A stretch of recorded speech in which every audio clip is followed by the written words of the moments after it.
There it goes. Perfect. Okay, Okay. now we're on. Okay, and so, oh, and there are the screen share. Okay, so I think the last thing you were talking about is just the aspect of sort of selling the course to students or So, marketing. correct. We all know that if we have student buy-in, we have higher success. The challenge on creating that at the beginning of a course needs to be very present with the type of students that come into the course. So working with the middle school, which is depending on whether you're a unified district K-12 or just a high school district, the type of students that come into the course to be articulating so that they know what they're getting into. Um, Hmm. you spend a lot of time developing that culture and that community within a classroom. And we all know once we have that, our success rate goes up, and we spend a lot less time in discipline and much more time inspiring within a classroom. So we had both situations. We had students that just were passionate about wanting to be in this course. We also had counselors putting students in here because they needed it. They needed a different approach. And so just keeping that in perspective, that puts some additional challenges on the teacher when you're developing the activities in the classroom. A traditional classroom, when you're doing paper and pencil and you're working on worksheets, that's not as high of a need as when you're collaborating in groups and you want 100% participation in a class. In this type of a class, you have to have that for it to be successful. So I just wanted to make sure that that was mentioned. Yeah. Okay, I think unless you had other comments to make about implementation or just sort of successes and challenges that you had, I thought we could share a couple of the samples of student work, and then you could talk about what we're looking at. Okay, I would like one more thing to communicate is our challenge is often knowing the true understanding of a student. And what we call that traditionally is assessment. And Hmm. so when we look at implementation and we look at whether we are doing a formative or a summative assessment, formative meaning, we're trying to still develop their awareness versus summarizing at the end of a unit or a semester or the end of the term, how are the mini checks being handled throughout the day, throughout the week, throughout the month, throughout the unit? Is there a Cornell note process that the kids have so they have ownership of it each day? Do they have a diary that they're creating? One year we used their websites that they summarized and communicated their knowledge on each of the units. So what I noticed was finding consistent, measurable ways to grasp their understanding, my awareness of their understanding, and giving them grades for the course is a challenge. When you step out of the traditional classroom, how you can work with them to assess a quiz, whether you're going to grade their notebooks, whether you're going to, that's something to consider when you set up each unit. And that makes your life a lot more manageable as a teacher. So I apologize for stepping off task, but that was a huge learning curve for me. Not at all. I think that's helpful. Actually, and a good transition to looking at some student work because we can talk Okay. about sort of whether it was an assessment and sort of how you measured student learning in the work that we'll look at. So first, I need to make sure I can actually get it up. Okay, so this is. Can you see what we're looking at? That's the Wheel of Theodorus, and so that was actually the summary, which would have been their assessment through the art teacher. And so she was also working with them on the spectrum of colors, as you can tell. And I was working with them on their not only ability to measure, which, believe it or not, is often a challenge for them, but there was work on the side, and I think I sent you a link of that also, where it was actual calculations of their ability to use the Pythagorean theorem. Hmm. Um, so often the final assessment was a piece of artwork. Their ability to get a math grade was then based on how they could explain it back to me, the mathematics involved, and the steps in the mathematics. So I might give them this and say, okay, here's the Wheel of Theodorus that you created. go back and show me from the beginning how this is related to the mathematics. What mathematics was used in this process? What mathematics did you learn and did you already know? And so their ability to explain it back is truly where the learning came from, but it also was my way of assessing them. Okay, so this, what we're looking at is sort of the final project as part of a unit, or this is actually a small on the side activity with them. Oh, okay. Which is not small, but it is. Right. Okay, so I'm going to pull up something else. I'm kind of getting the hang of this screen share. So as you're pulling up something else, there were, to see that piece of artwork, there were math sheets involved. Again, this is another Wheel of Theodorus that the students created. And so how they made it look at the end was up to them. But if you notice, the actual formatting fell off on the outside. But we would also use their ability to mat it as part of the mathematics also. And so they would be given the dimensions of what their artwork was, and then we would say, okay, we want you to do a 2-inch matting around it. Let's talk about what mathematics is involved in that process. And so we were able to step them into area in linear dimensions, so they would have an understanding between linear equations versus quadratic equations in that process. So yeah, I didn't realize I'd sent you two of the same. Well, I think it's nice to see the difference in what the students can come up with and how the projects can look so different. So what would yes, exactly. So what would happen on the side would be I would have squares. I would have algebra tiles. I would have that they'd have to show me, okay, here's the area of the square. What would be the side dimensions of this? If this was your matting and I increased this to this size, so we would have the worksheets to work either forward to get to that point, or we would have them mat it and then work backwards from the mathematics so they develop their procedural understanding of it that way also. Okay. Awesome. Okay, so then let's see what else I have. I think let's screen share.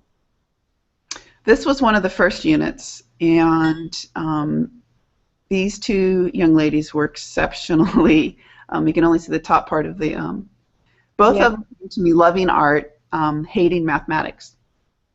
And I would giggle and laugh by the time they were done with this first activity was their ability to scale.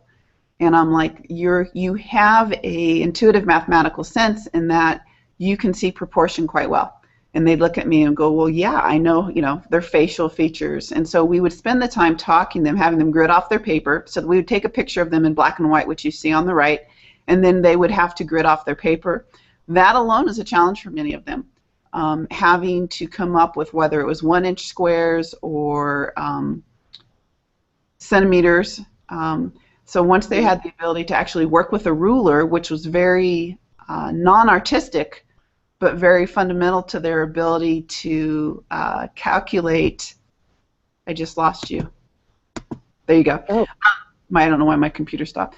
Their ability to calculate proportion. And so we would say, okay, if we're going to look at 3 grids to the left and 2 up, so it would have them start working on a coordinate system, is the nose in the exact same spot or that tooth in the exact same grid? And then we'd have them also what we call direct variation, where we would take the picture in the bottom right, put it in the corner, and if it was proportionate, then when you drew a line through the grids, they would line up exactly. So it started having them own it on a line, working with linear proportion. It would have them work with quadratic proportion. And so they developed their ability to understand what proportion meant by enlarging or shrinking artwork. Okay, that's such a perfect application for it too. Yes. I mean, it makes sense. Okay, and then I think I actually have one more sample of the same project. You can see the difference, what a different student came up with. Yeah, that was the young lady above that. And so what's interesting is she was really unhappy with her drawing. And I'm like, why? She goes, because it doesn't look like my original picture. And I'm like, well, let's talk about what doesn't look like my original picture. What's proportionately accurate? what's proportionally not accurate. And so she could justify then on a mathematical level going, well, if you look at the same increase of my eyes versus that my cheeks are, skinnier. And so we actually let them distort pictures and talk about, well, what preserved as far as the proportion and what did not preserve, what was not mathematically correct, to work with that. I'm also going to pull a picture up on my end. Okay. Which is, I'm going to do a screen share. Did it take it or not? I don't see it. Let me stop my screen share. Maybe yours will show up. Okay. I don't see it. Okay, let me try cancel. What I had with them, try one more time, is I had a